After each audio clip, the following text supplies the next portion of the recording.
teach? We were talking about where the magic comes Yes, from. I was thinking it was of Celtic culture, which insinuates that people originated the magic.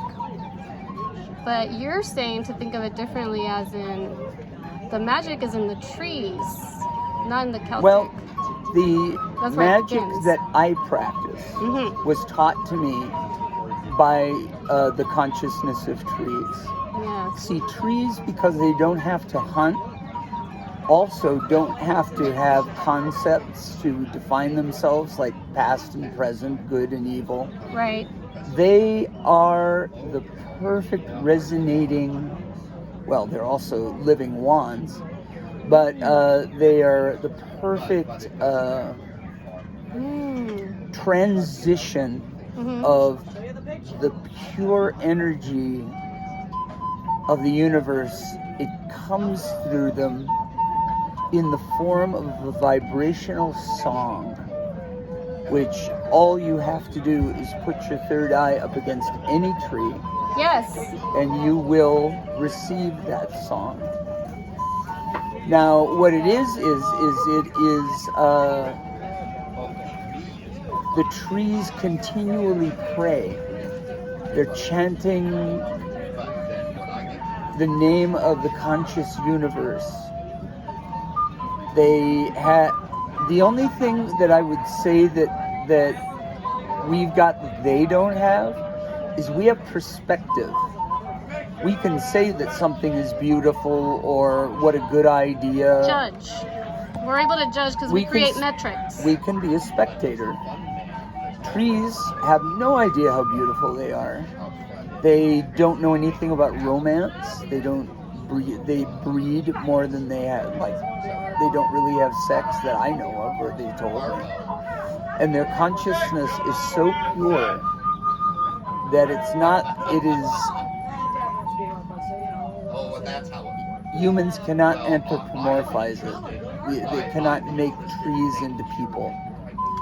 And have you, I saw a documentary, I don't know if you have any knowledge on this, regarding the relationship between mushrooms and trees and the circuitry underneath. And I call it circuitry because it's like neurons, where I don't know if I'd call it hormones, like if it was human, but they're able to send messages to each other and somehow like communicate as to this way there's water, this way there's sun, and they're able to tell each other. Trees will tell their network of saplings. They're able through the roots, and mushrooms do as well. Well, that's the documentary I was watching.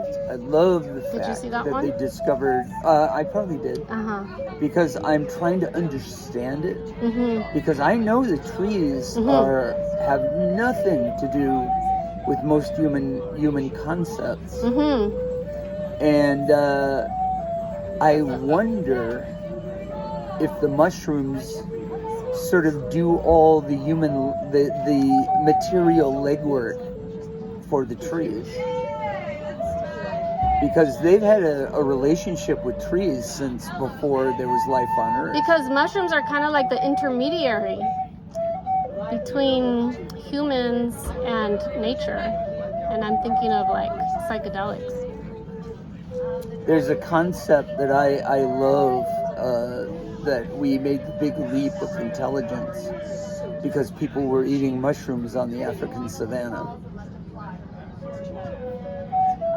Same guy who probably was in the special you're talking about came up with that. There's so much to learn about that. On the other hand, the most beautiful magic of all comes in the moment. Where you've conquered the past and the future, you've conquered concepts like good and evil. Yeah. And you time, just sit linear, there and resonate. Metrics, yeah. And just then, find the Earth's energy and go with that flow. Absolutely. Don't try to force everything to go with your flow. Because once, beyond time, beyond counting, we were all one energy, undefined in any way. And then for some reason, all that energy was drawn into one place. And I believe that it became aware of itself. Yes. And because it wanted to understand itself. Yes, that's what Teal Swan talks about on her YouTube videos. I don't know if you know who Teal Swan is. It exploded and turned into... This is the spiritual narrative. So many different forms of existence, life, dimensions, etc. Yes. In order to come to know itself. And the only way you can know... This is something I teach my students. When we ask you to define something, this is what we're asking you to do. Tell me how it's the same and tell me how it's different. And so when you're one, as in like a source energy, like a God or whatever energy you want to call it, spirit, you have to fracture and know from different perspectives and then come back and put that knowledge together and then evolve and then fracture again. And so that's what source energy is constantly doing, breaking itself off as a tree, breaking itself off as a deer, as a bear, as a human, as a baby that's stillborn. Like the spirit has to experience every single type of experience possible so that it can know itself, and that's why suffering exists. Because I have struggled with that concept for many years. It was too painful to think that there was a reason, a good reason for suffering for people and animals and trees and plants to suffer. How could there be a good reason for suffering? But that's how you get to know yourself. What is suffering? Is not looking at it as a bad thing with nothing positive coming out of it. It's a negative experience, but it helps you grow and evolve and know yourself. And then you got to do it again. Throw yourself into that volcano like the Aztecs did and be reborn. And then come back and learn the next lesson. And that's what we're doing constantly, like you said. It's source energy learning about itself, knowing itself, and evolving. And it's just continuous. It'll never end. Will it? Until it... Will it? It's just expanding. I will be so far away from this body by the time anything major happens. Yeah. You know, unless there's an asteroid or something like that. But we are that same energy that will be in the future and that was in the past. Well, so we'll have knowledge of it all. The thing that gets me, and what the trees taught me, is it all happens right now. And if a human being could be happy with what they have, as opposed to the enormous quest to have something else, it would be a different world. You're right. It was all ordained before you came. It's all written out.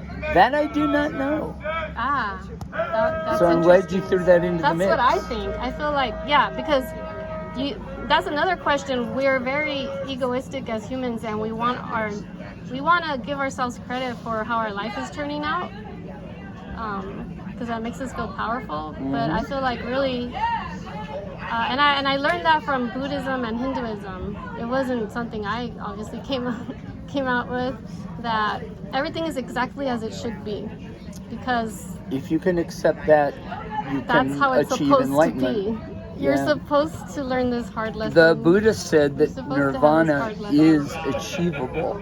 It isn't something that happens next week. It's something that happens right now. And you don't have to have the right robe or the, number of shaved heads or whatever it is. It is in the moment. The guru. But that's the big... He talked about that. Ram Dass, you know Ram Dass? Do I know Ram Dass? I mean, he's my... Yes. Yeah, he's my man. I wonder that's where I something got all my happened to wisdom. you. I wonder if something happened to you. Ram Dass has been the king of my heart. Yes. Since I was in my teens. Changed my life. When he died, this is what happened to me. I went, oh, Ram Dass. And then all of a sudden I went, Ram Dass, he was there. And now he's there far more intimately than he was when he was alive. And he's not burdened with his broken body.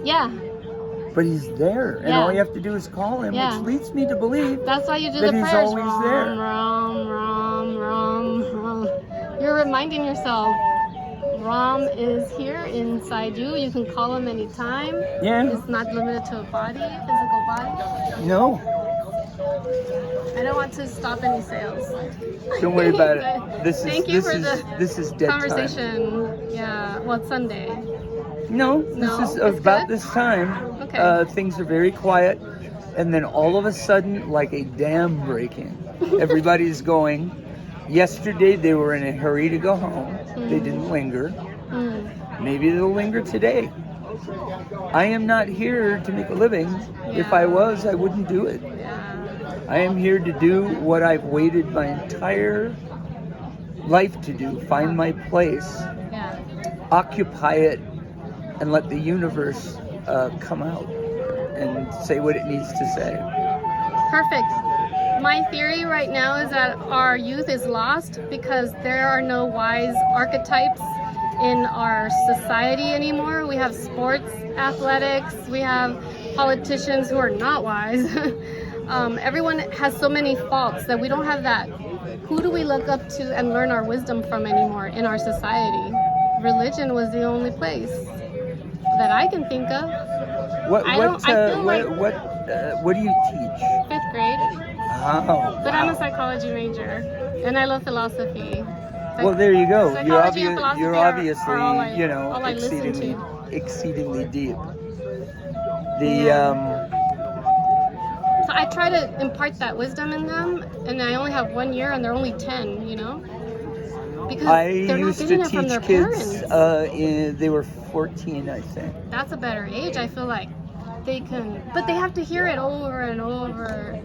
They can But